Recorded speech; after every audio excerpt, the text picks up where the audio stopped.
Hello, good morning mga boss, madam. Ayan, may bisita tayo, taga Armona kayo sir, di ba? Armona po. Ayan sila bossing, may bisita tayo, taga Armona. Napanood kasi nila yung video natin sa YouTube, yung sa wiper leakage. So ayan, gagawin namin ni Boss One. Pakita ko lang sa inyo. Ayan o, tignan nyo ha. Ayan, wag mo nang tanggalin. Ayan, ang lakas na o. Durog na kasi yung kan eh.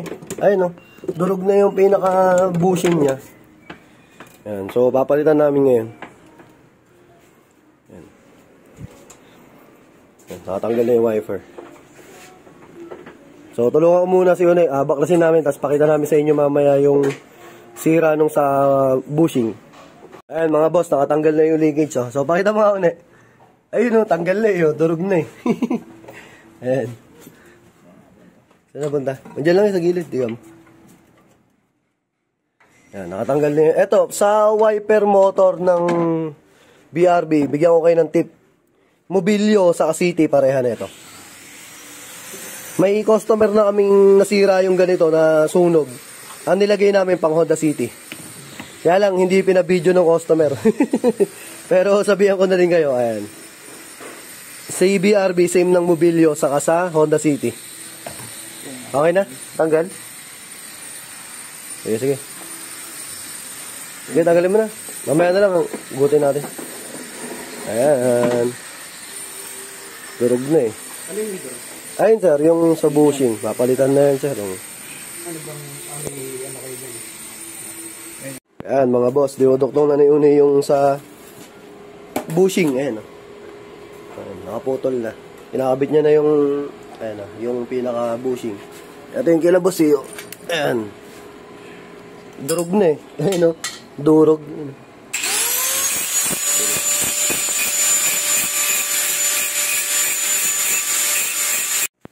Ayan na mga boss, oh.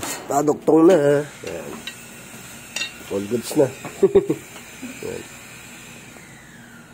Ito, medyo papaluan lang namin ng konti para pumantay pa siya ng straight.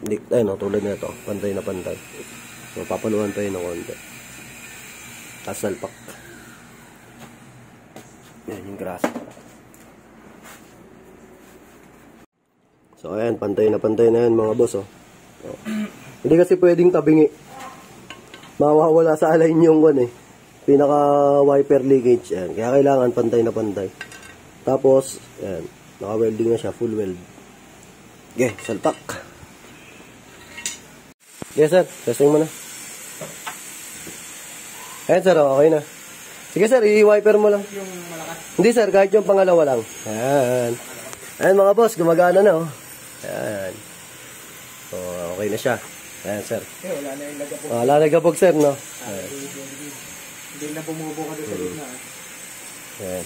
Ayan si bossing, sinisilip niya. Ayan, okay na. Ayan, so ikakabit na namin cover. Ayan. All goods na, all goods. Ayan, oh.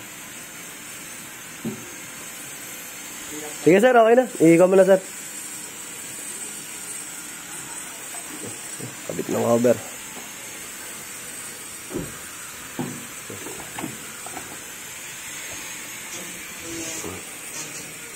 Okay.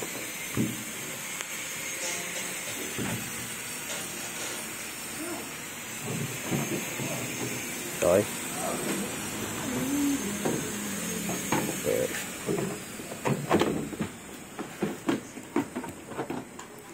Then. Ang dulo na. Yan. Yun. Ayan, okay na.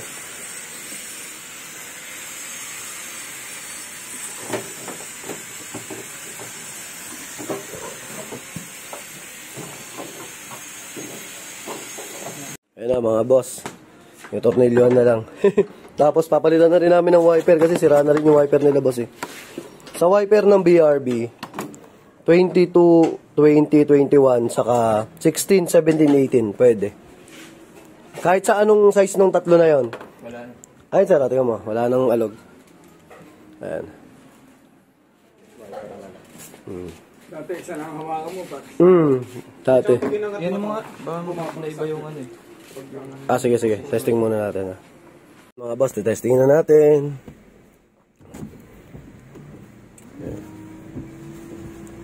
Ayan na, okay na oh. Wala nang Ayan na, okay na. Talaga sumasagad. Hindi na siya sumasagad. Ayan na. Talaga sira lang kaya mga... Ayan na. Okay na mga boss. Ayan. Okay na. All goods. Papalitan na lang namin ng wiper. So sa mga gusto mag-avail ng ganito, available yan sa JLJ Car Accessories, Motomac Works, saka yung sa vlog natin, yung JLJ Car Moto Vlog. Ayan. So ito mga boss. Ayan. So thank you kay boss. Ayan. Papalitan na lang ni Unoy ng wiper. As finished product na. Pag-aabit ng wiper, hawakan nyo mabuti to ha. Kasi meron kaming customer sir, na nagalaw niyang ganun. Pumalo yung etong wiper arm na to dito. Nabasag. Kaya pag mag-install kayo, lagi nyo hawakan mabuti. Kasi meron kaming customer, ganun yung nangyari. Ayan. So, nakakabit na yung wiper. Ayan, binibiling ko kay boss na pag magpapalit sila ng wiper, kung magdi-DIY sila, hawakan nila mabuti to pag kinakabit nila yung wiper. Kasi may spring yan ayan o. Papalo yan na ganun, no? And all goods. Ayan na. So, thank you.